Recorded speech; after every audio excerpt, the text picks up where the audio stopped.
Mommy!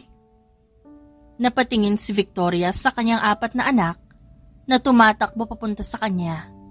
Maliban kay Vera, na panganay niya na kalmadong naglalakad. Isa-isa niyang niyakap ang mga anak at agad tinignan ng asawa na si Douglas. Lumapit siya sa kanyang asawa at humalik sa labi nito at ngumiti. Kumusta ang bakasyon? Tanong ni Victoria. Masaya ang mga bata. Napakarami nilang pasalubong sa'yo. Sabi ni Douglas. Humawak ito sa bewang ng asawa. Natawa naman si Victoria. Tara na, at di tayo pwedeng maabutan ng kahit na sino dito. Tumango si Douglas at inalalaya ng mga anak. Kasama mo ba ang assistant mo si Nick? Yes, may importante din kami pupuntahan mamaya. Sagot ni Victoria. Mula sa likod ng airport, nandoon ang kotse ng babae. At sabay-sabay silang pumasok nang makapasok na rin ang mga bata. Huminga ng malalim si Victoria habang nasa passenger seat siya at nasa likod naman ng mga anak at asawa niya. Nagsimula ang biyahe at maingay ang kanilang kotse dahilan para matawa si Victoria. Mommy, bumili po kami ng maraming dress para sa'yo. Sabi ni Victoria, ang pangalawang anak nilang mag-asawa. Bumili din po kami ng marami pong coat kasi favorite mo po ang mga yun, di ba? Nakangiting sabi naman ni Derek, ang pangatlo. Oh, thank you. Ngumiti si Victoria. Ang bunso ko kaya, anong binili para kay mommy? Ngumuso si Devon at pinakita ang mga alahas. I bought some necklace, mommy. Daddy said that you love jewelry. Natawa naman si Victoria, ngunit natigilan sila nang huminto ang kotse, dahilan para mapatingin doon ang babae. Nakita niya ang isang kotse at ang 3 kalalakihan na nasa labas habang nakatingin sa kanila. Wala pa sila sa kalahati ng biyahe, ngunit nang dumaan sila sa tunnel, may humarang sa kanila. Mommy, who are they? Tanong ni Vera, ang panganay. They're nobody, baby. Nakangiting saad ni Victoria. Nick?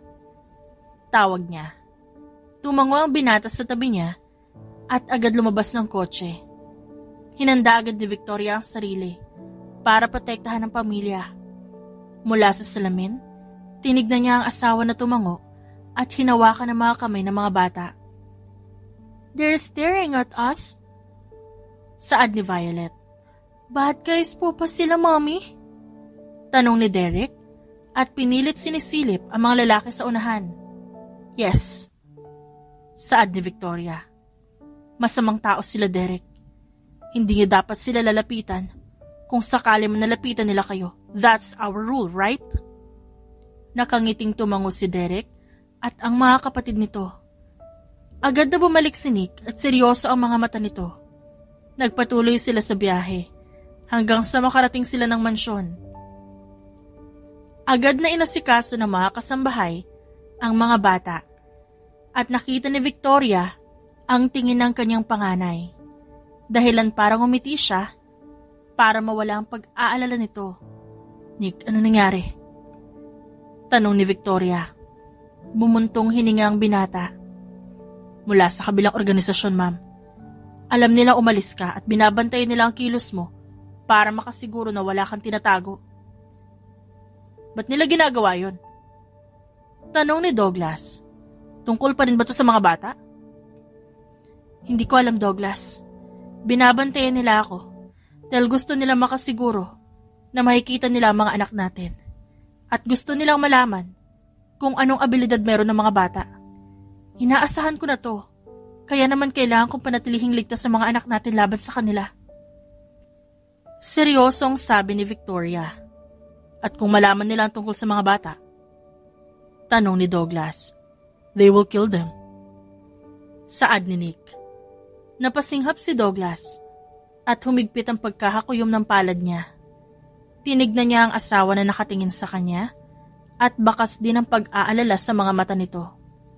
Ganito na ang naging buhay niya kasama si Victoria at hindi niya inaasahan na mas magiging malala pa pala ang lahat ngayong kasal na sila. Love.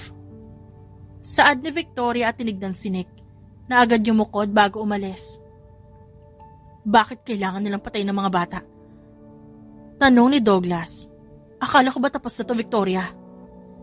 Umiling ang babae. Habang ako ang pinuno ng organisasyon at kasapi pa rin ang pamilya ko, sa pagiging assassin, hindi titigil ang gulo. Ang organisasyon na sinabi ni Nick kanina lang ay ang bago kong kalaban laban sa organisasyon ng pamilya. Hindi sumagot si Douglas, kaya marahan na hinawakan ng babae ang kamay niya. Natatakot siya sa iisipin nito. Ayaw niyang mabahala ang asawa dahil alam niyang kaya niyang protektahan ang mga ito. Kailangan ko kayong protektahan. Ani Victoria, please stay with me. Marahang hinawakan ni Douglas ang bewang ni Victoria at marahang dinampian ng halik ang labi nito. Nang maghiwalay, tsaka nito tinitigan ang magandang mukha ng asawa. Marahang tango ang ibinigay niya kay Victoria. I will never leave you. Ngumiti si Victoria at tumango na rin. Thank you, and I'm so sorry. Umiling ang lalaki at hinaplos ang pisngi ng asawa. You've done enough to our family. My love, it's time for me to protect us. Huminga ng malalim si Victoria at hinalikan ng asawa at yumakap sa bewang nito. Alam niyang mahirap ang buhay niya. Ngunit nanatili si Douglas sa tabi niya. Kahit isa siyang pinuno ng mga mamamatay tao. Cosa Nostra. Yan ang pangalan ng organisasyon na nagmula pa sa Italia na naninirahan dito sa Pilipinas. Ito ang matindi mong kalaban noon. Na nabuwag, ngunit ngayon, mas pinalakas sila dahil sa pinuno nilang galing sa organisasyon natin. Natigilan si Victoria at napatingin sa mga litrato nila pagdinig sa kanyang lamesa. Nasa malaki silang hideout, kasama ang 5 pinagkakatiwalaan niyang leader ng organisasyon, at kasama ang kanyang mga magulang. Binasa niya ang mga ito at natatandaan niya ang namatay na general ng organisasyon. Gusto nilang maghiganti sa pagpatay mo sa kapatid ni Ryan, ang kanilang pinuno ngayon. Umalis siya sa atin ilang taon na nakakalipas dahil sa isang trahedya na ikaw mismo ang gumawa. Nalaman ko lang din na si Ryan ay anak na mag-asawa sa Italia at sila na ngayon ang may hawak ng organisasyon. Sabi ni Nick. Gumawa ang lokong yun ng sarili niyang organisasyon? Ano sa tingin niya ang kaya niyang gawin? Tanong ni Thea. Hindi na nakakagulat dahil noon pa man halata na mga galaw niya. Napailing si Duke at pinaglaruan ng ballpen. Anong gagawin natin? Kailangan nating maghanda. Sabi ni Victoria. Hindi basta-basta ang Cosa Nostra. At alam natin kung gaano kalakas ang organisasyon na ito. Dahil alam din ni Ryan ang patakaran natin at mga sekreto. Maaari niyang gamitin yung laban sa atin. Tumango si Vendetta. Kami nang bahala sa proteksyon mo, Victoria, at sa asawa mo. Ngumiti ang babae at tumango. Alam ko maaasahan ko kayo. Sa sumunod na araw naman, lihim na pumupunta ang private teacher ng kanyang anak sa mansyon sa tulong ni Nick. Wala pang nakakaalam na nagbunga ang pagmamahalan nila ng asawa dahil mas gusto ni Victoria na hindi alam ng kanyang organisasyon na may anak siya at 4 pa.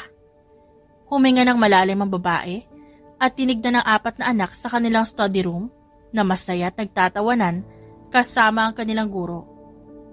Nasa si Douglas? Tanong ni Victoria. Nasa kumpanya po at ang sabi niya late na siya makakauwi. Sabi naman ni Nick. Pakisigurado ang kaligtasan niya. Tinignan ng babae ang mga anak. Bago pa tayo mahuli, kailangan na nating puntahan ang nasa listahan. Ihahanda ko na po ang kotse. Sabi ng binata at agad umalis.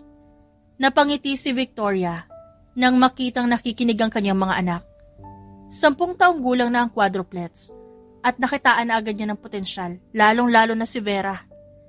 Alam niyang matalino ang mga ito, ngunit hindi niya hahayaan na makilala ng mga bata ang kanyang organisasyon at mga kalaban. Huminga siya ng malalim at agad na umalis at mabilis sumakay ng kotse para pumunta sa kasino. Nandito na tayo, ma'am. Nandito raw po si Roberto at nasa VIP room kasama ang kaibigan na drug dealer din. Sabi ni Nick. Hintayin mo ako sa baba. Sagot ni Victoria at tumango. Bumaba siya ng kotse, dala ang kanyang kutsilyo at baril. Hinintay niya ang oras at hinanda ang kanyang sarili. Nang sumakto ang 6:00 ng gabi, umakyat na siya kasama si Nick at agad sinuot ni Victoria ang kanyang mask at agad binuksan ng maliit na pinto. The pretty assassin, Victoria. Ang tarantadong babaeng yun. Alam ko magaling ang isang yun. At talagang hindi na pupuruhan ng kahit na sino. Sabi ng matanda. Narinig ko nga tungkol sa kanya. Magaling ang isang yon, talagang matalino. Tumango ang isa at may sinisinghot sa isang maliit na slime tube. Siya ba ang next target mo? Tanong ng lalaki. Ngumisi naman ang matanda. Siya nga. Hindi na naghintay pa ng pagkakataon si Victoria at agad niyang binuksan ang pinto. Umulan ng bala sa loob ng kwarto nang hindi inaasahan ng mga kalalakihan. Agad na nagtago ang babae sa likod at mabilis na hinagis ang kutsilyo sa isang lalaki. At nang makita ang target niya, ngumisi siya. Kumusta? Ngumisi si Victoria habang nakatutok ang baril sa lalaki. Ikaw! Sigaw nito. Pinadala ka ba? Ako nga. Putol ni Victoria dito. Naglakad si Victoria at tinignan ng mga lalaki na walang malay. At ang iba naman, tumalsik ang dugo sa kanya. Say goodbye. Mabilis na pinaulanan ng saksak ni Victoria ang lalaki. Dahilan, para tumalsik ang dugo sa kanyang damit at noo. Puno ng dugo ang kanyang damit at braso. At nang matapos ay, kinuha niya ang cellphone nito at tinawagan ng isa pang kilalang drug dealer. It's me, Victoria. Target cleared. Aniya. I'll send the money, Victoria. Sabi ng isang lalaki nag-utos sa kanya para patayin ang matanda. Just send me his head. Tumawa si Victoria at binaba ang cellphone. Agad na pumasok si Nick at siya na naglinis ng kalat ng kanyang amo. Agad silang bumaba at hinayaan ang dugo sa kanyang katawan. Umalis agad sila nang makita ang mga pulis at dumiretso sila sa mansyon. At nang makarating, nakita niya agad ang asawa na naghihintay sa kanya. Nick, ikaw nang bahala sa kotse. Sabi ni Victoria. Bumaba ang babae at nakita niya ang gulat na ekspresyon ng asawa na makita siyang duguan. Agad siya nitong hinawakan at tinignan ng mga sugat kung saan meron man. At nang makitang wala, napalunok si Douglas. Aaminin niyang natatakot siya sa asawa. Ngunit mas lamang ang pagmamahal niya para dito. Douglas, are you scared? Mahinang tanong ni Victoria sa asawa niya. No. Saad ng lalaki at umiling. Bakit ayaw mo akong tignan? Tanong pa niya. Tulog na ba ang mga bata? Tinignan ni Douglas ang asawa. Ihahanda ko ang panligo mo. You should relax. Do you still love me? Muling tanong ng babae. Hindi niya alam kung bakit ganito ang nararamdaman niya. Kada uuwi siya, pakiramdam niya takot ang asawa niya. I love you, Victoria. Always. In all ways. Nakangiting saad ni Douglas at hinalikan pa siya sa noo. Napangiti siya at agad sumunod sa asawa na tahimik na naglalakad. Tahimik niyang hinubad ang kanyang damit at dahan-dahang lumusong sa bathtub. At doon lang niya naramdaman ang kapayapaan. Vera, sinong tinitigan mo dyan? Lumapit si Victoria sa kanyang anak na nasa labas hindi kalayuan sa pinto. Nakatitig ito sa malayo na para bang may inaaninag na kung sino. Tinignan siya ng kanyang anak at ngumiti. Dahilan para mapangiti rin siya. May nakita po ako sa likod ng puno. Sabi ni Vera. Ha? May nakita ka? Tumango ang batang babae. Habang naglalaro po ako, may nakita akong anino ng lalaki sa sanga ng puno natin dahil nakatapat po ang puno sa araw. Mabilis ko lang po siya makita at matukoy na lalaki yung anino niya. Mabilis na kinutuban si Victoria at agad na pinapasok ang kanyang anak sa loob ng bahay nila. Agad niya ring tinawag si Nick at pinatingin na nangyayari sa labas ng bahay nila. Wala pong tao sa labas ng mansyon, ma'am. Sabi ni Nick. Hindi nagsisinungaling ang bata, Nick.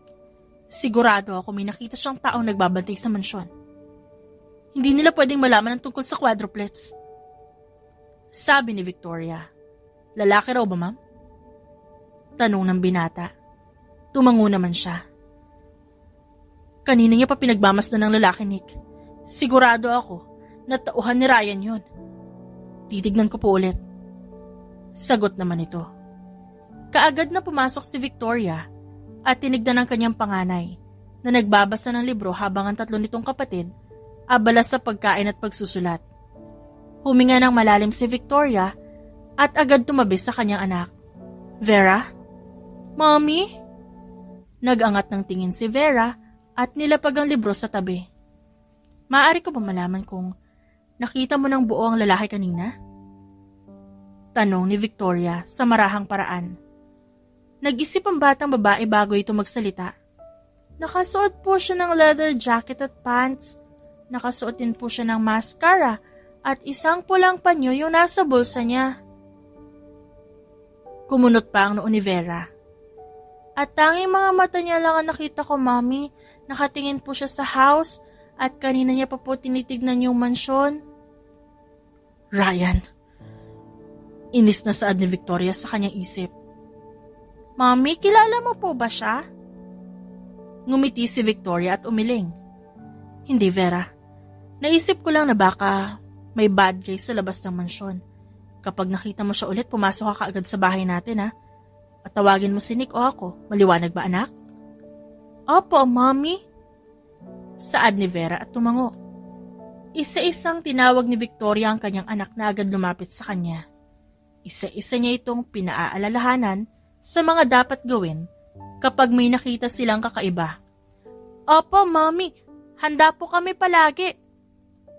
Nakangiting sabi ni Derek. Ang mga bad guys po hindi welcome sa bahay natin. Seryosong sabi ni Violet. Tama ka, Ate Violet. Ang bad guys hindi pwede sa mansyon. Sabi ng nakatayong si Devon habang umunguya ng pagkain. Natawa naman si Victoria. Tandaan niyo lahat ng sinasabi ni Mommy, okay? Susunduin ko lang ang daddy niyo para sabay-sabay tayo mag-dinner mamayang gabi. Kaagad nag-asikaso si Victoria para sunduin ang kanyang asawa. Ngunit, agad siyang nakatanggap ng tawag mula kay Douglas. Hello, love? Papunta na ako sa opisina. I think I can't control my car. Someone is controlling it. Agad na sabi ni Douglas. What? Ano? Nagmamadaling kinuha ni Victoria ang susi ng kotse at tumakbo palabas ng kwarto. Napamura si Douglas at niliko ang kotse. Papunta ako ngayon sa business meeting. Hindi ko kontrolado ang kotse ko. Nawawala rin ang brake. Open your location. Please, right away. Utos ni Victoria at agad nagmaneho ng kotse. Mabilis ang pagpapaandar ng babae at walang kasing talimang tingin niya sa unahan habang nagmamaneho. Nang sundan niya ang lokasyon kung nasa ng asawa niya, nakita niyang papunta ito sa mahabang tulay papunta sa isang dagat. Agad niyang nakita ang kotse. Kasabay nun ay ang motor ni Nick na nakasunod pala sa kanila. Nick! Tawag ni Victoria. Ikabit mo ang tali sa kotse ni Douglas. Kailangan ko siyang makuha mula sa loob. Copy, Ma'am. Mabilis na nakuha ng binata ang tali mula sa kotse ni Victoria. May dumaan na truck. Kaya naman mabilis ang pagliko ni Victoria at tinignan ang lagay ng kanyang asawa. Nang makitang magkadikit na ang kotse nilang dalawa, Inilagay ni Victoria sa auto-drive ang kanyang sasakyan. Tinalon niya ang pagitan ng kotse nilang dalawa at nakita ang asawa na hawak nito ang braso. Douglas! Victoria! Bulalas ng lalaki at agad tinanggal ang seatbelt. Nanlaki ang mga mata ni Victoria nang makitang duguan ang braso nito, dahilan para magtagis ang panga niya. Agad niyang tinulungan ang asawa bago pa nila marinig ang nakakabinging pagsabog ng kotse nito. Mabilis na umandar ang motor ni Nick at nakita ng babae na may hawak itong baril at nagpapaputok sa hindi kalayuan. Ano nangyayari? Tanong ni Victoria habang nagmamaneho. Hindi ko alam, Victoria. Basta may sumusunod sa akin kanina, kaya mas binilisan ko ang pagpapatakbo pero may kumukontrol sa kotse ko. Sabi ng lalaki sa kanya. Uuwi na tayo. Sabi ni Victoria at agad niliko ang kotse papunta sa mansyon. Pagka-uwi nila, siya ring pag-aalala ng mga bata sa kanilang ama. Ginamot ni Victoria ang sugat ng asawa na nakikipag-usap sa kanilang mga anak. Magiging okay ka lang po, Daddy, diba? Sabi ni Violet. Yaya, pahingin tubig para kay Daddy! Sigaw ni Derek at pumunta pa sa kusina. Mami, betadine po. Sagot ni Vera at inabot ang kailangan ng ina. Puno ng galit ang puso ni Victoria na agad tinawagan si Nick para sa isang misyon. Kailangan niyang makuha ang isa sa mga tauhan nito at pasabugin ang transaksyon nito sa Italia. Pinuntahan niya ang asawa na nakahiga sa kama at walang suot na damit, kaya kitang-kita maganda nitong katawan. Lumapit si Victoria at hinawakan si Douglas. I'm really sorry. Love, wala kang ginawa. Aksidente ang nangyari, okay? Pero napahama ka, Douglas. Hindi ko kakayanin kapag may nangyari sa'yo. Puno ng iritasyon at pag-aalala ang boses niya. Ngumiti si Douglas at hinawakan ang kamay ng asawa. Huling beses na ito nahahawakan nila ako, Victoria. Hindi ko na ulit hahayaan na may mangyaring masama sa akin. Marahang nakagat ni Victoria ang labi at marahang niyakap ang asawa. Puno ng galit ang puso niya sa taong gumawa nito sa asawa niya at sa pananakot ng mga ito sa kanyang mga anak. Isang malalim na gabi, nagising si Victoria dahil sa isang sigaw. Tinignan niya ang asawa na mahimbing ang tulog. Mukhang pagod dahil sa ginawa nila. Agad na bumangon ang babae at mabilis na nagbihis ng damit. Douglas, wake up! Sa tingin ko narinig ko si Vera. What? Halatang inaantok pa ang boses si Douglas. Narinig kong sumigaw ang anak natin. Sabi ni Victoria at may pinindot sa kanyang vanity mirror at naroon ang mga barel. Kumuha siya ng isa at inipit sa shorts niya. Pupuntahan ko ang mga bata. Teka, sasama ako. Sabi ni Douglas. Sabay silang lumabas ng kwarto at agad na pinuntahan ang kwarto ng mga bata. Ngunit wala doon si Vera. Dahilan para mapasinghap si Victoria at agad na lumabas. Tumakbo siya papunta sa living room at nakitang nakabukas ang pinto, kaya nanlaki ang mga mata niya. Nick! Sigaw ni Victoria habang kinakasa ang baril. Ma'am! Mula sa kusina, lumabas si Nick. Si Vera po ba ang sumigaw? Kinuha rin ito ang baril mula sa pantalon. Nawawala si Vera! Sigaw ng babae. Mabilis na naging kilos nilang dalawa. At nang makalabas sila ng mansyon, kusang natigilan si Victoria at Douglas nang makita ang panganay nilang anak. Sa harap nito ay si Ryan at mga tauhan nito. At nang tignan niya ang anak, may hawak itong kutsilyo. Vera! Sigaw ni Victoria. Agad niyang hinaharangan ang anak at mabilis na nilabas ang baril. Ngumisi si Ryan. Kahanga-hanga ang anak mo, Victoria. Walang palya at manang-mana sa'yo. Anong ginagawa mo dito? Ba't mo kinakausap ang anak ko? Tanong ni Victoria habang nakaharang ang braso sa mag-ama niyang nakatayo. Tinitignan ko lang naman kung totoo ang nasagap kong balita tungkol sa'yo. Di nga ako nagkamali na may anak ka. Pero, ilan sila? Ngumiti si Ryan. Ilan nga ba ang anak mo, Victoria? Mukhang, ang isang to alam na alam ang ginagawa mo. Napalunok si Victoria at mahigpit ang hawak sa baril. Layuan mo ang anak ko, Ryan. Hindi mo pwedeng idamay ang anak ko sa lahat ng krimeng tinatakbuhan mo. Ngumisi si Ryan. Ito palang sikretong pilit mong tinatago, ha? Tinignan ni Victoria ang anak at agad tinignan ng asawa. Huminga siya ng malalim at tinignan si Ryan. Nag-aalala siya sa pwedeng gawin ni Ryan sa pamilya niya ngayon. Lalo na at alam na nito ang sikreto niya. Tayo ang magkalaban dito, Ryan. Hindi mo kailangan idamay ang anak ko. Seryosong sabi ni Victoria. Natawa ang binata. Nakakatawa na ngayon kalmado ka at nag-aalala. Nakakatakot mang malaman na alam ko ang tungkol sa anak mo? O baka naman dahil nag-aalala ka na isa sa kanila'y mawala? Tigilan mo ko, Ryan! Malakas na sigaw ni Victoria. Kung ayaw mong dumanak ang dugo dito sa mansyon ko, umalis ka na! Hindi ako magdadalawang isip na kunin ang buhay ng mga tao mong nasa dilim. Nagtagis ang panga ni Ryan. Ibang klase pa rin talaga ang tapang mo, Victoria. Hindi ka pa rin talaga napapatumba. Pero parang may isang dahilan na ako para gawin yon. Huwag kang magkakamali. Napuntiryahin ang mga anak ko, Ryan. Kilala mo ko. Kapag sinabi kong uubusin ko kayo, mauubos talaga lahat ng tao mo.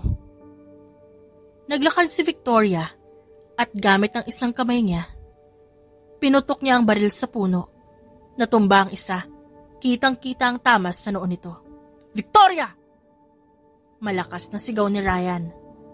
Alam nilang lahat kung anong klaseng kalaban si Victoria.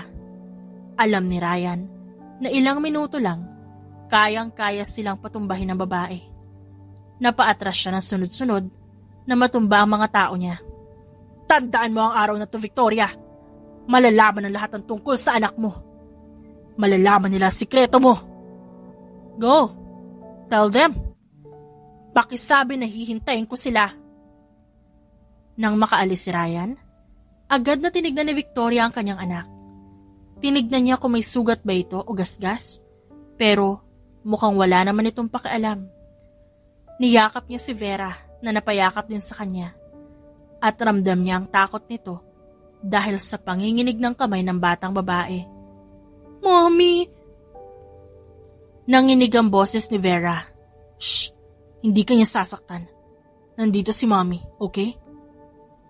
Hinalikan ni Victoria ang noon nito at sabay-sabay silang pumasok sa loob. Narinig ko po silang kumakatok sa kwarto namin nila Violet. Sinaktan ko po siya, Mommy. Sinaktan ko po yung bad guy gamit yung kutsilyo na nakita ko. Vera. Tawag ni Douglas. Anak, masama ang paghawak ng kutsilyo. Sa ngayon, isipin na lang natin na walang nangyari. Huwag mo na rin ipaalam sa mga kapatid mo. Ang paglabas mo kanina hindi magandang plano. Maaari ka mapahamak, anak. Lumabas po ako kasi akala ko po nandun ka sa labas. Sinabi niya sa akin na sasaktan ka po niya, Daddy, kayo ni Mommy. Ngumiti si Victoria at umiling. Hindi niya ako masasaktan, anak. Hinding-hindi. Nagkatinginan silang mag-asawa. Naiwan si Victoria sa living room kasama si Nick. Napatingin sila kay Douglas na bumaba at agad tumingin sa kanya. Ngayon, na alam niya na tungkol sa quadruplets. Kailangan natin ng tulong ng organisasyon. Malikot ang utak ni Ryan at alam kong hindi lang isang beses niya na nakita ang mga bata. Bukas tatawagan ko sila, Ma'am. Sabi ni Nick. Sasama ako sa inyo bukas. Singit naman ni Douglas. No, love. Mananatili ka sa tabi ng mga bata, wala kang gagawin. Pero asawa mo ako, Victoria. Anong silbi ko sa pamilyang to kung puro sarili mo lang mapapahamak? Hindi ko kaya umupo lang dito at hintayin ka. I need to do something too. I need to do something. Bakas ang inis sa boses ni Douglas. Ayaw kong nakikitang nahihirapan ka kung kaya ko naman. Let me be the man of this family. Ilang taon na ako nakaupo lang at pinapanood ka. Ako naman, Victoria. Unless, minamaliit mo ang kakayahan kong protektahan ng pamilyang to. Napaawang ang labi ni Victoria. Douglas, I can feel it. I can feel it, Victoria. I used to believe that everything is fine. Nagtitiwala ako dahil alam ko mas makabubuti nga na manahimik ako. Pero hanggang dito lang ba ako? Pakiramdam ko hindi mo ako asawa eh. I feel so useless. Hindi sa ganun, Douglas. Please not this time. Tumango ang lalaki. Titignan ko lang mga bata. Douglas! Tawag niya. Ngunit dire-diretso ang lakad ng asawa niya papunta sa itaas. Napatakip na lang na mukha si Victoria at malalim na bumuntong hininga. I'm so sorry, Douglas, love. Bulong ni Victoria. Babawi ako, mahal. I have quadruplets. Gulat na napatingin ang mga kasama ni Victoria sa meeting room nila. Hindi alam ng mga kaibigan ng babae kung ano ang magiging reaksyon sa sinabi ng kaibigan. Huminga ng malalim si Victoria at agad tinignan ng mga kaibigan niya. May anak ka? Tanong ni Thea. At 4 pa? Gulat na tanong ni Roger. Tumango ang babae at agad na tinignan ng kanyang mga kasama. Kailangan niya mga kaibigan, ngayong alam niya na hindi sila titigilan ni Ryan. Kailangan niyang makasiguro na ligtas ang kanyang mga anak laban sa mga kalaban nila. I need your help. Kilala ni Ryan ang mga anak ko at nakita niya na sila, lalo na si Vera. Nag-aalala ako sa kaligtasan nilang 4, lalo na si Douglas. Bakit ngayon mo lang sinabi? Tanong ni Thea. Dahil ang akala ko, sapat ang proteksyon ko para sa mga anak ko, Thea. Ang buong akala ko, magiging sapat ang pagtatago ko sa kanila.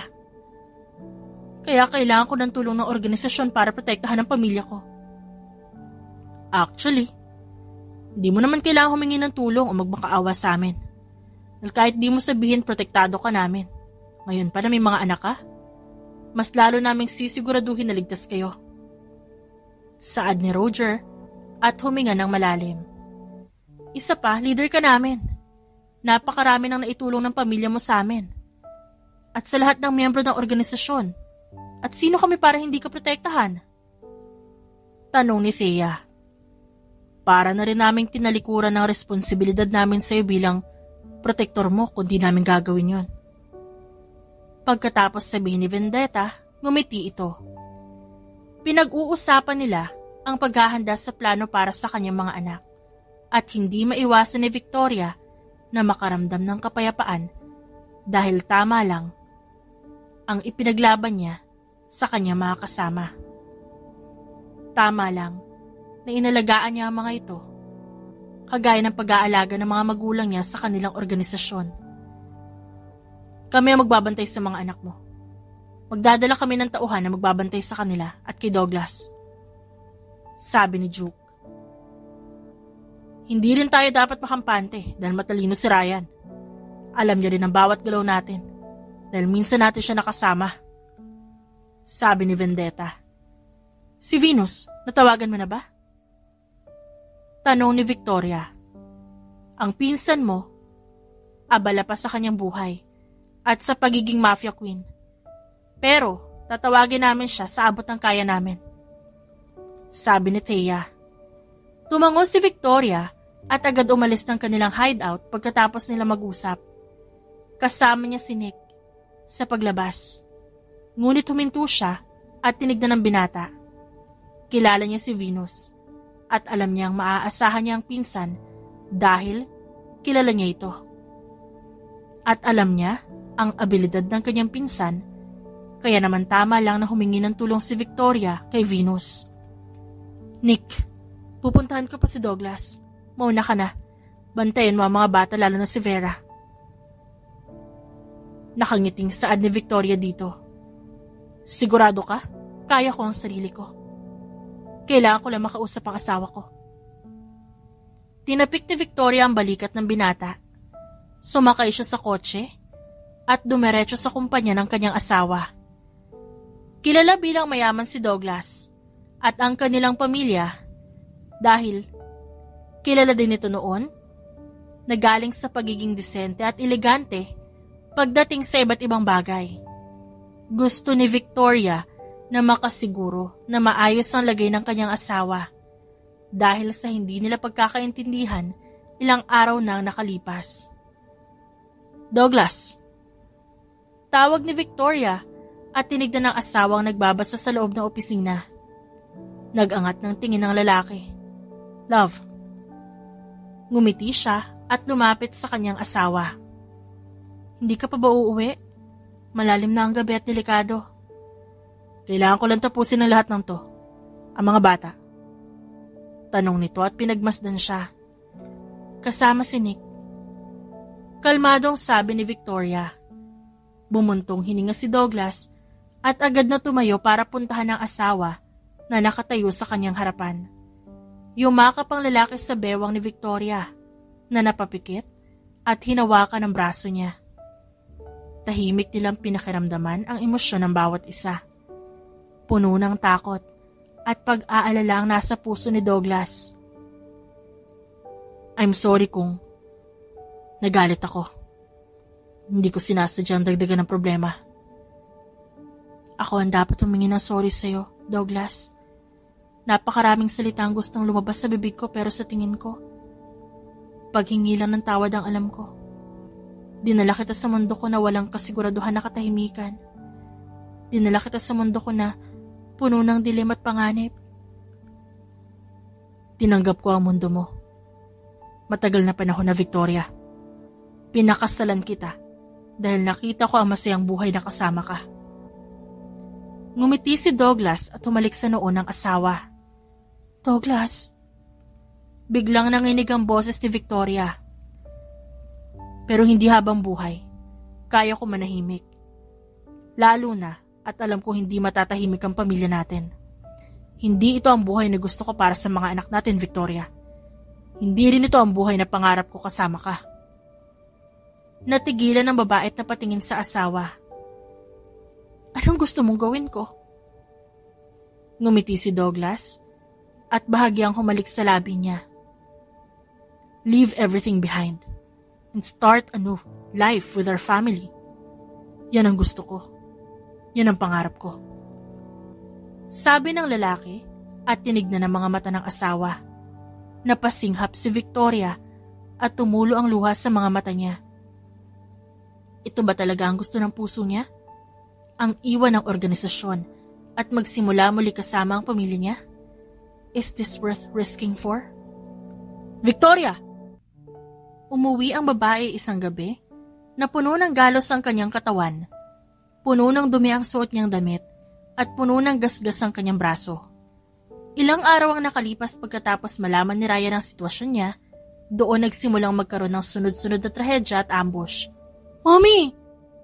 Nanlaki ang mga mata ni Derek nang makita ang ina. What happened? Ang dami mo pong sugat. Napatakip si Violet ng kanyang bibig. Vera, kunin mo ang medicine kit. Utos ni Douglas sa anak. Napapikit ang babae dahil natamaan ang parte ng kanyang tiyan. Nagtamo siya ng sugat sa iba't ibang parte ng kanyang katawan dahil sa pagsabog. Mabuti na lang, natulungan siya ni Nick dahil sa tracker na nakalagay sa kotse niya. Mommy!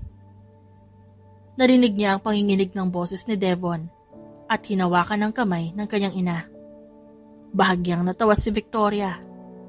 Anak, hindi pa ako mamamatay. Okay lang si Mommy. Kailangan ko lang ng konting pahinga. Ang dami mo pong sugat, Mommy. Ano po bang nangyayari? Sabi ni Violet. Wala anak. Walang nangyari kay Mommy. Nabangga lang ang kotse dahil baka nakatulog ako. Nakangiting saad ni Victoria. Is this all about Ryan? Tanong ni Vera.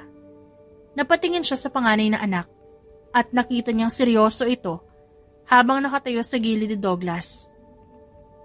Napaawang ang labi ni Victoria sa biglaang pagsasalita ng kanyang anak. Sino po si Ryan? Naguguluhang tanong ni Derek. Is he a bad guy? Tanong ni Devon. Siya po ba yung nakita natin sa puno, Ate Vera? Tanong ng inosenteng si Violet. Bumuntong hininga ang panganay na anak ni Victoria. He is a bad guy. Kailangan nating mag-ingat sa kanya. Napasinghap ang magkakapatid, kaya walang ibang pagpipilian si Victoria kundi tanggapin na wala na siyang lihim na mabubunyag pa. Halika kayo dito.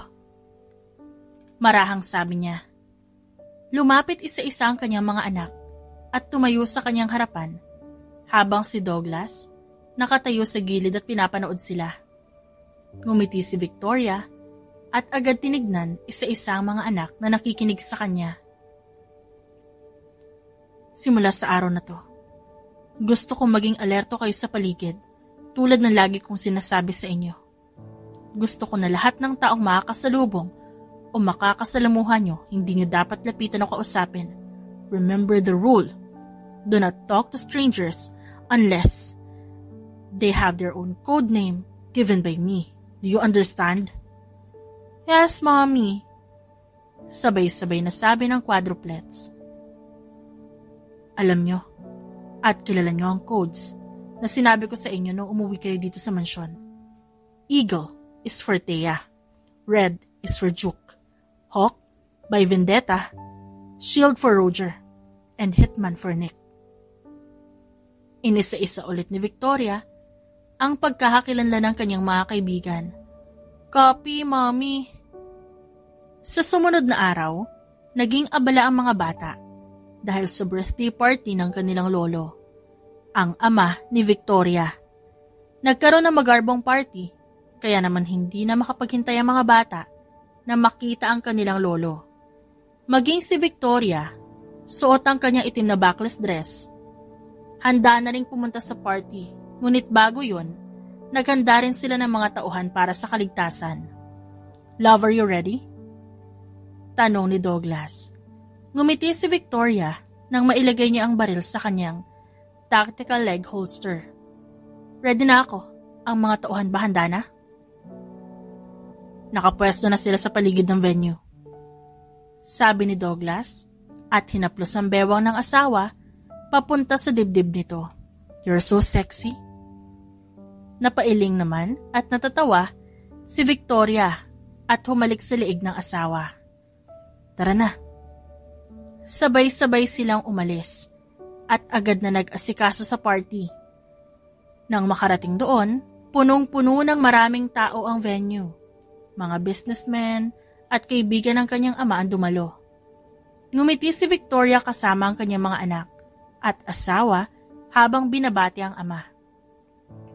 I'm glad you came, Victoria. Yumakap ang matandang lalaki at humiwalay pagkatapos.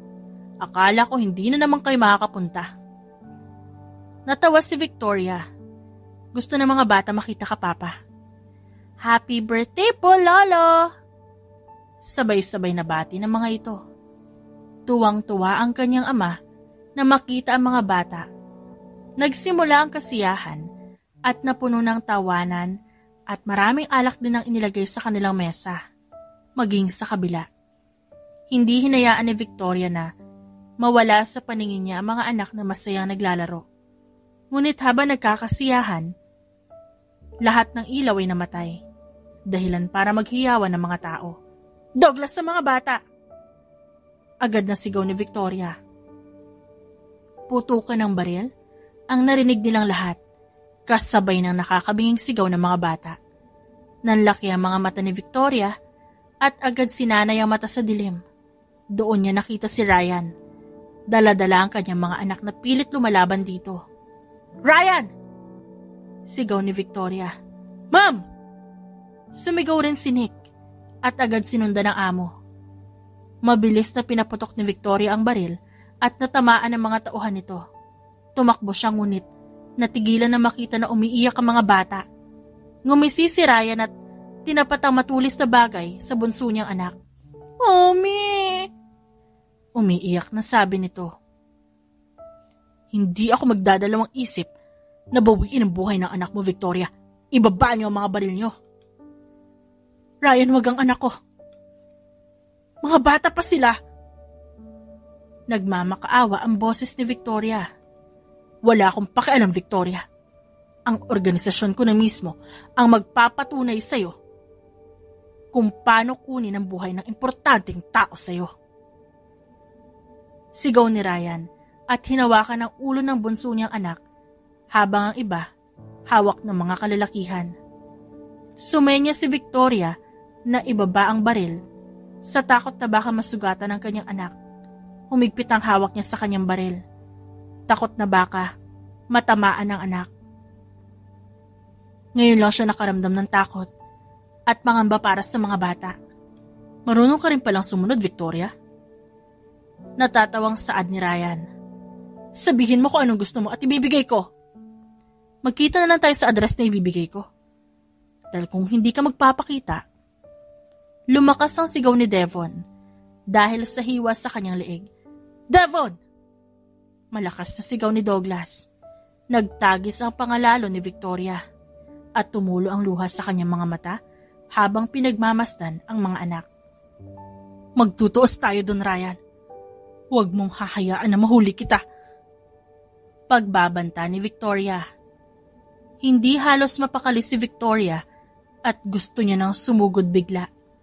Gusto niya nang sumugod para iligtas ang kanyang mga anak. Ngunit kailangan niya munang isipin ang kapakanan ng mga kasama niya. Tinignan niya si Duke na nagpaplano habang si Thea naman nililinis ang baril na gagamitin nila para mamaya. "Bago ka makarating sa hideout nila, isang tunnel muna ang dadaanan mo. Hindi pwedeng hindi tayo dumaan doon na walang karga. Mula sa tunnel, alam nating lahat na may mga tao doon. Magpapadala ako ng sniper sa lugar na yon." Seryosong sabi ni Duke. "Handa na rin ang palaso at pana para sa mga tauhan ni Ryan." Seryosong sabi ni Vendetta. "Matalino si Ryan. Maraming alam yun sa atin. Mula sa organisasyon, paano tayo gumalaw at kung paano tayo kumilos laban sa kalaban. Kailangan natin siyang unahan sa abilidad, sa talino at sa kilos. Kaya kikilos tayo ng tahimik." Tumango si Thea. "Kami ang bahala sa organisasyon niya. Kayong dalawa ng asawa mo, hanapin niyo. Hindi sasama si Douglas." Putol ni Victoria. "Why?" Tinignan niya ang asawang nakaupo. "Hindi ko kakayanin na pati ikaw madamay pa. Kung sa mga anak natin natataranta na ako, sa'yo pa kaya na asawa ko? Hindi ako makakapag-focus kung 5 kayo nandun." "Pero Victoria, hindi ko kaya umupo lang dito at manood." "Hindi ka naman manonood eh. Ikaw ang bahala sa seguridad naming lahat. Sa labas na hideout nila, ang van na gagamitin mo puno ng CCTV camera galing sa loob.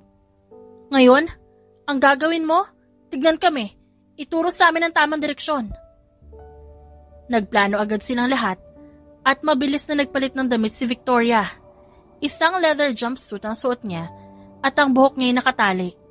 Tinignan niya ang sarili sa salamin at sinabit ang hidden earpiece sa kanyang tenga. Lumabas si Victoria sa kwarto at tinignan ang mga kasama. "Wow, assassin ang dating ah." Nakangising saad ni Thea. "Parang namiss namin ang forma mo na yan." Segunda naman ni Duke. Nagtaas ng kilay si Victoria at napatingin sa asawa na nakatitig sa kanya. Bahagya siyang natawa at agad kinuha ang baril at kutsilyo. Humalik muna siya sa asawa na bahagya pang natulala sa kanya. "Iligtas natin ang mga bata." Aniya. Tumango naman si Douglas. Inabot ng babae ang isang baril. "Marunong ka humawak ng baril?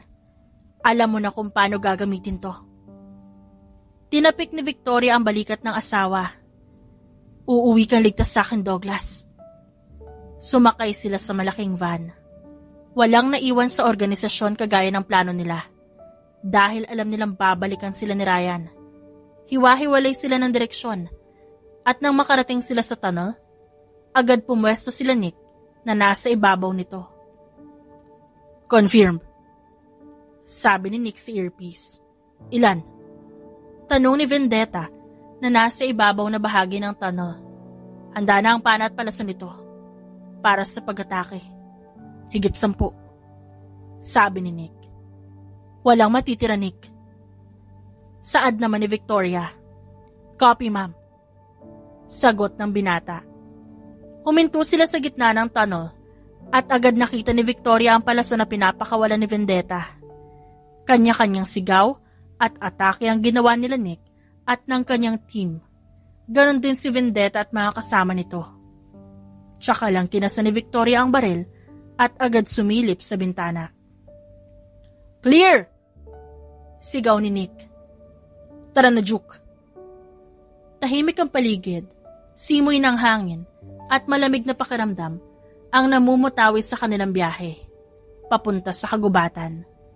Hindi na mapakali si Victoria, lalo pat ramdam niya ang takot ng kanyang mga anak. Ramdam niya ang pag-iyak ng mga ito at pagtawag sa kanya para sa tulong. Juke, bilas na natin. Nag-aalala na ako para kila Vera.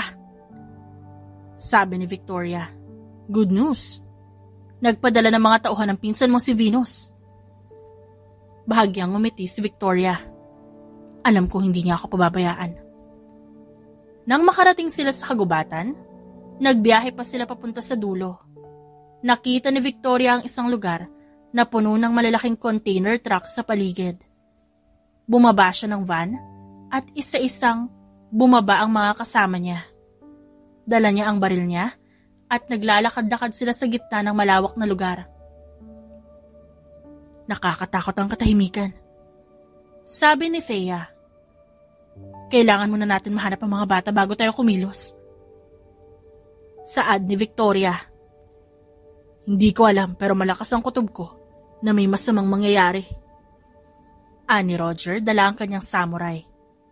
Lahat sila natigilan nang isa-isang bumukas ang ilaw sa kapaligiran. Nasilaw pa si Victoria ng ilaw ng kotse, dahilan para matakpan niya ang mga mata. At nang masanay sa liwanag, tsaka niya tinignan ang bagay na yon. Victoria! Napasinghap si Vendetta sa nakita. Napatingin doon ang babae at nanlaki ang mga mata niya nang makita ang mga anak na nakatali sa likod ng kotse.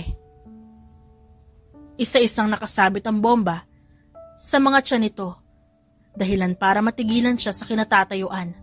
Mommy! Nabuhayan ng pag-asa si Vera nang makita ang ina. Mommy, help! Sigaw ni Violet. Lumapit si Victoria, ngunit natigilan siya nang isa-isang gumalaw ang mga numero sa bomba na nakasuot sa kanyang mga anak. Meron na lamang siyang 15 minutes para mabawi ang kanyang mga anak.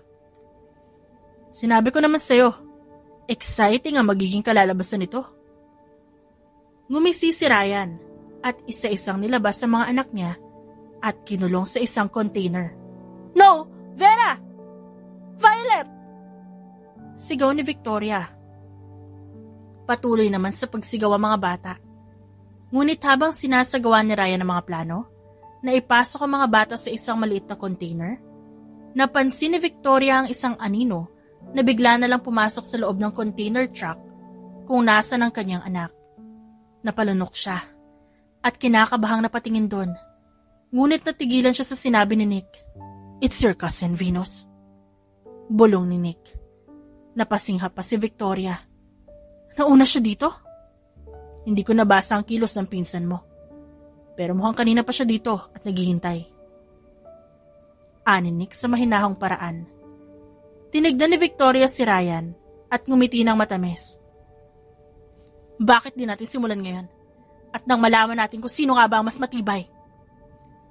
Naghahamon ang boses ng babae dahil alam niyang panalo sila.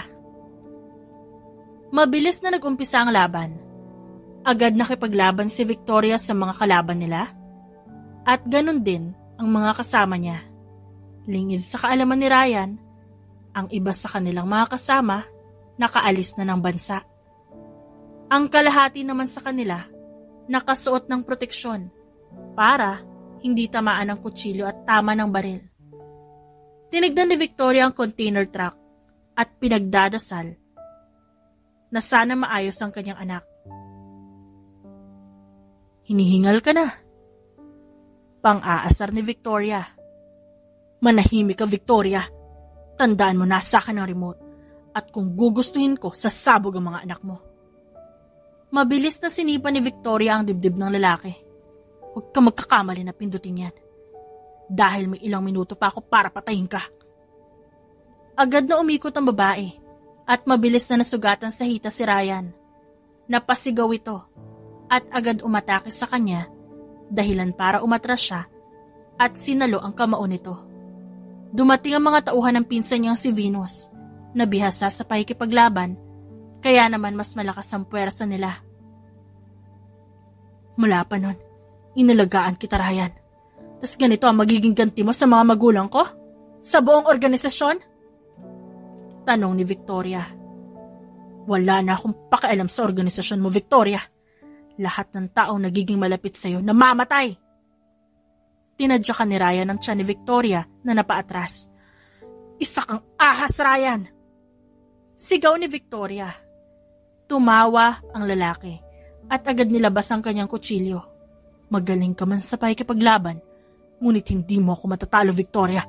Wala ka pang napapatunayan. Leader ako ng organisasyon. At ang abilidad na meron ka, wala pa sa kalahati ng abilidad na meron ako. At kung tutuusin, ako ang nagturo sa iyo ng lahat ng nalalaman mo ngayon.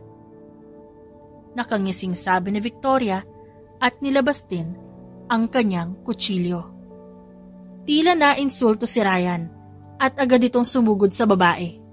Kaliwat kanan ang pagsangga nito sa bawat atake ni Victoria at aaminin niyang mas mabilis ito kaysa sa kanya. Ang abilidad na meron si Victoria, hindi kailanman nalalamangan ng kung sino dahil lumaki na ito sa mundong marahas at puno ng mga armas. Napahiyaw si Ryan nang mahiwa ang braso niya. Sinabi ko na una pa lang, tigilan mo ang mga anak ko. Pinagbantaan na kita nun. Pero anong ginawa mo? Sigaw ni Victoria. Wala akong pakialam sa kung ano sasabihin mo. Magkamatayan tayong dalawa dito. Isasama kita sa hukay ko. Sumugod ulit to at natamaan si Victoria sa hita dahilan para mapadaing siya. Tumalon siya sa container at agad na puruhan ang mukha ni Ryan na napaatras. Agad siyang umikot sa abot ng kanyang mahakaya at nasugatan ang likod ng lalaki. Mabilis niya namang iniwasan ang pag-atake sa kanya ng mga kasama nito. Victoria! Sigaw ni Duke. Watch out! Sigaw naman ni Vendetta. Agad na paupo si Victoria dahil sa tama sa kanyang tiyan. Tumayo siya at winasiwas ang hawak niya at sumugod kay Ryan na duguan na rin ang damit. Kung magkakamatayan man sila, sigurado siyang mauuna ang lalaki. Nagpaulan si Thea ng bala ng baril dahilan para makapagtago si Victoria at agad ding nagpaulan ng palaso si Vendetta at ang mga kasama nito dahilan para lalong maubos ang tao ni Ryan. Walang ya! Hanapin niyo si Victoria! Victoria, ayos ka lang? Tanong ni Roger. Tumango ang babae. Ang asawa ko, nakabantay ba sila? Nandun si Nick. Malala ang tama mo sa tiyan. Sigurado ka bang ayos ka lang? Kailangan ko iligtas ang mga anak ko. Kailangan natin mahuli si Ryan. Seryoso ang sabi ni Victoria. Plan B. Agad silang umikot sa container truck para i-corner mismo si Ryan. Hawak ni Victoria ang sugatan niyang tiyan at nakita niya ang anino nito na naglalakad. Ngumisi siya at tinignan ng drone na nasa itaas. Tsaka siya tumango at nakinig sa sinasabi ng kanyang asawa. Nagpaulan ng palaso si Vendetta sa kinaroroonan ni Ryan dahilan para hindi ito makagalaw. Sumigaw ang kasama ng lalaki. Sunod-sunod ang palaso na humarang mismo sa katawan ni Ryan.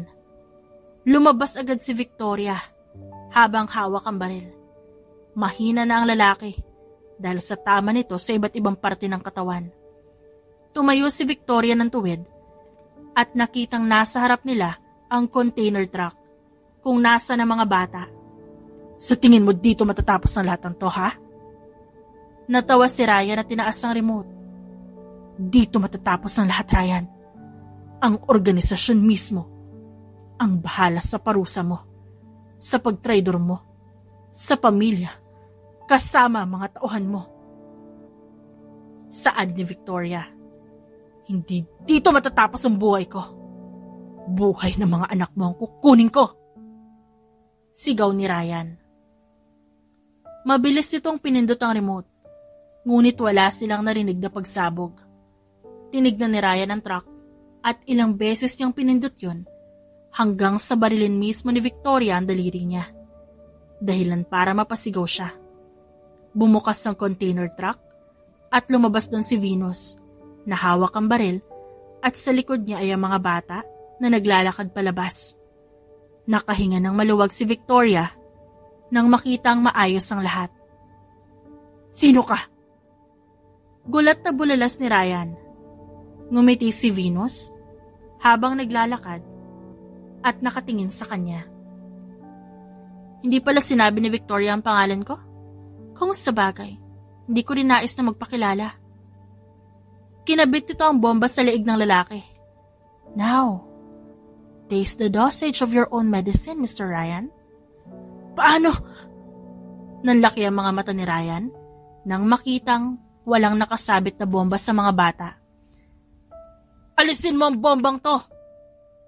Sigaw ng lalaki. Natawa naman si Venus. Sorry, masyado ko atang ginalingan. Ang bomba na nakakabit sa kanila tinanggal ko. Kaya wala na rin silbi ang remote na gamit mo. And, I'm Venus by the way. Victoria's cousin. Kaagad na dumating si Douglas para yakapin ang mga anak. Ngumiti si Victoria sa kanyang pinsan na sumaludo sa kanya. Agad nilang hinawakan si Ryan na hindi pa rin makapaniwala. Agad nilang kinuha ang lalaki, maging ang mga kasamahan nito na buhay pa. Venus, yumakap si Victoria sa kanyang pinsan. Salamat at dumating ka. Tumawag sa akin si Nick. At hindi ko rin pwedeng pabayaan ka.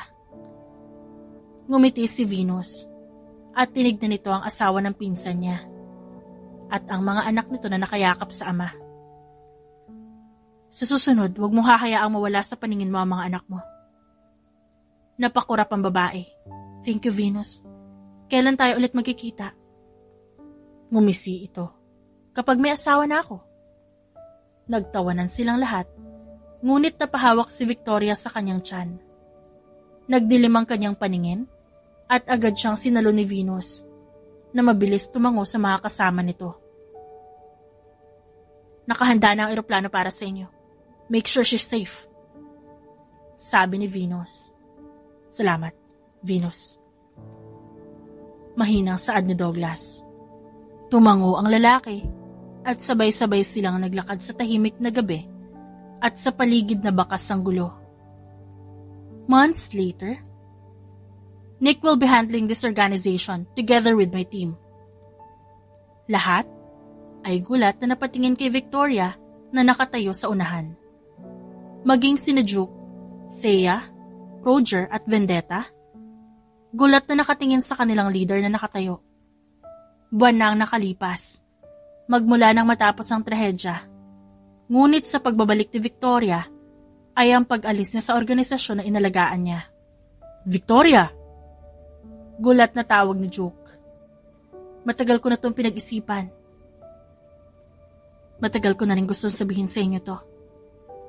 Gusto kong panatilihin pa rin ang organisasyon kahit hindi na ako ang leader nito. At sa kabilang banda, naisip ko na kailangan ko na rin pagtuunan ng pansin ng pamilya ko. Pero pwede mo naman hindi iwan ang organisasyon, ma'am. Sabi ni Nick. This is my husband's wish. Wala akong magagawa sa hiling niya at hindi ako pwedeng tumanggi dahil matagal na namin napag-usapan yon. Gusto kong bigyan ng maayos na buhay at mapayapang buhay ang 4 kong anak. Kaya naisip ko na ibigay kay Nick ang organisasyon na itinayo ng mga magulang ko para protektahan ng mga mayayamang tao may pakinabang sa atin. Nangilid ang luha sa mga mata ni Thea.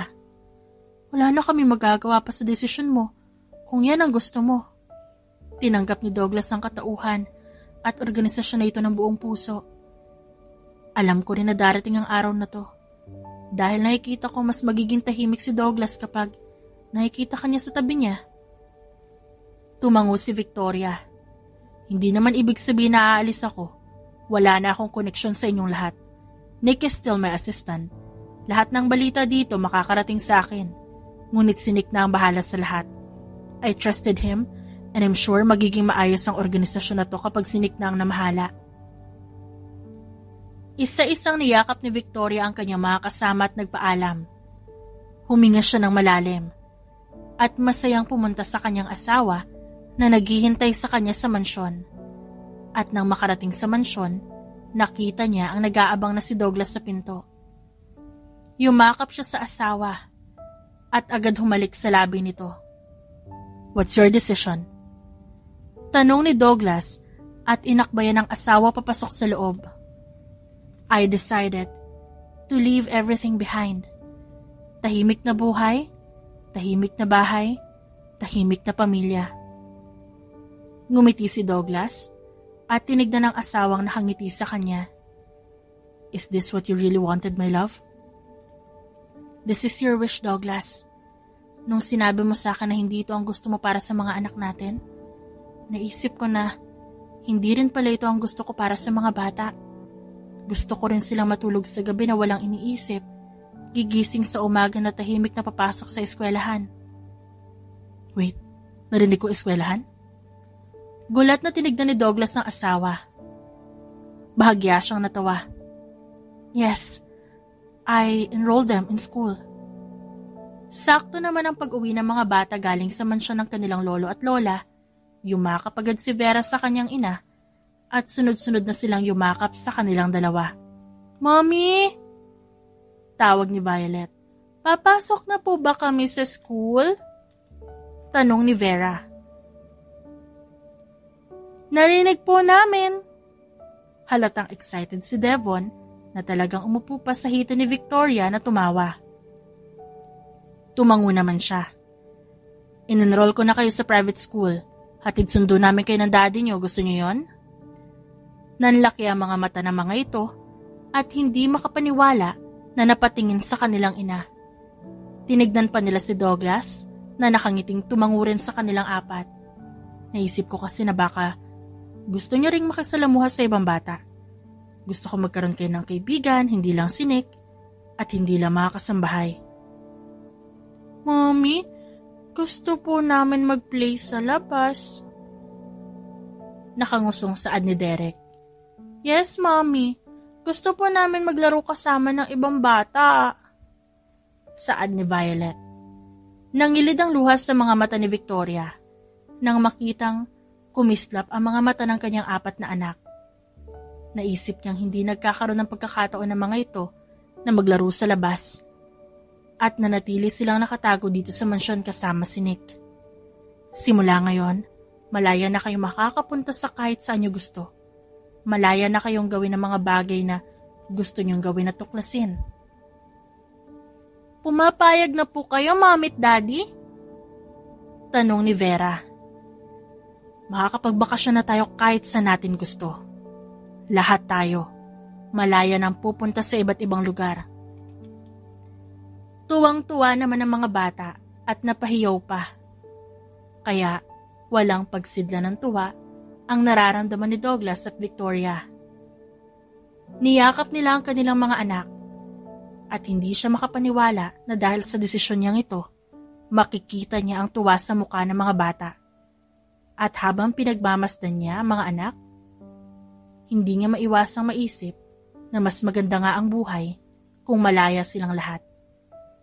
Love, thank you. Humalik sa liig si Douglas habang nakayakap sa asawa. No, thank you. for being here with me.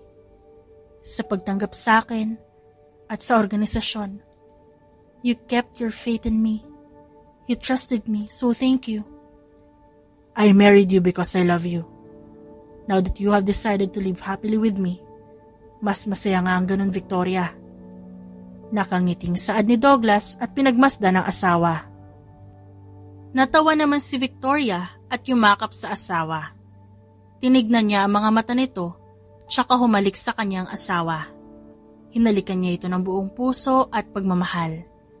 Nagkatinginan silang dalawa at agad na umakyat sa itaas upang ipagpatuloy ang ginagawa nila. Wait lang, bumabalik to yung sikmura ko, nasusuka ako. Nanlaki ang mga mata ni Douglas at agad hinabol si Victoria sa banyo.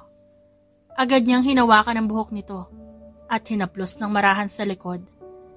Nagkatinginan silang dalawa at napalunok dahil iisa lang ang nasa isip nila. Buntis ata ako? Ngumiti si Douglas at mahigpit na niyakap ang asawa. Nangilid ang luha sa mga mata ni Victoria dahil nagkaroon naman siya ng rason para sa isang maganda at masayang tahimik na pamilya kasama ang asawa at mga anak niya. Years later, tinignan ni Victoria ang kanyang 4 na anak na nasa training ground. Nang tumuntong ang mga ito ng 18 taong gulang, nagsimula na rin siyang turuan ng mga anak niya ng self-defense kung sakali man na may mangyaring masama habang wala sila. Mommy, time out please! Hinihingal na sabi ni Derek habang kalaban ng kanyang Ate Vera. Ngumisi naman si Vera dito. Hindi na ba kaya, Derek? Ganito ka na lang susuko?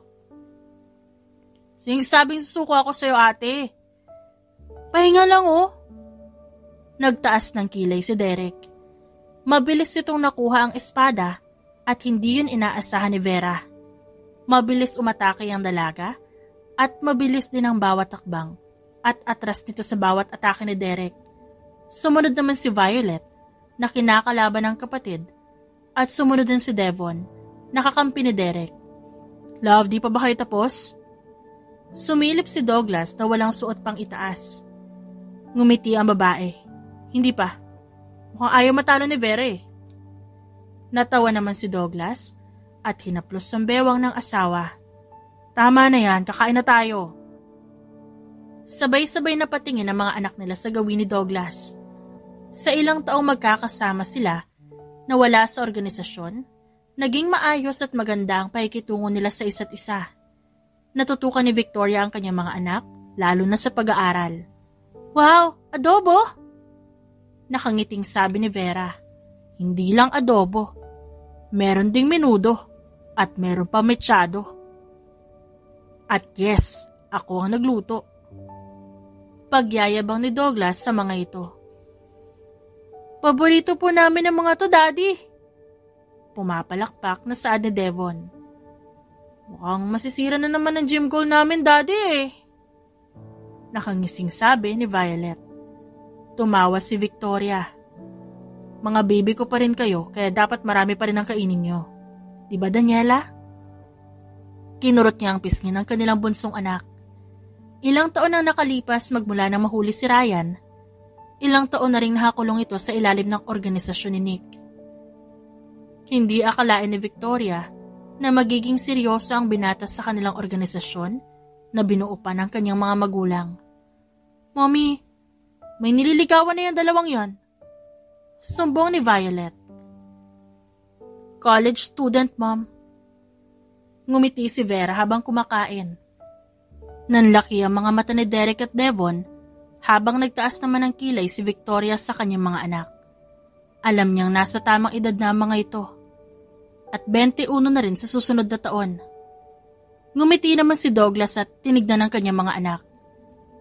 Okay lang na may nililigawan kayong dalawa pero kailangan mo nang dumaan sa mami niyo. Ngumuso si Douglas. You're right, Dad. Pang-aasar ni Vera. Nabalitaan ko parang inosente ang mga yon. At ang isa naman doon ay nurse. Ate Vera, hindi talaga matikom yung bibig mo, no? Sige, ako na bahala sa mamahalin mong bag. Umirap si Derek. Ipakilala niyo sa akin na malaman ko kung sino. Nakangising saad ni Victoria. Hindi ka galit, Mommy? Tanong ni Devon. Bakit naman?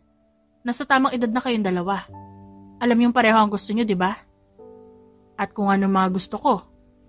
It's okay to fall in love. Bata pa kayo pero experience din yan.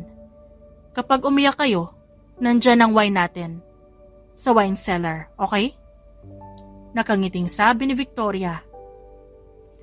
Sa mga sumunod na oras, dumating ang mga kaibigan ni Victoria at hindi niya inaasahan na darating ang pinsan niyang si Venus kasama ang asawa nito.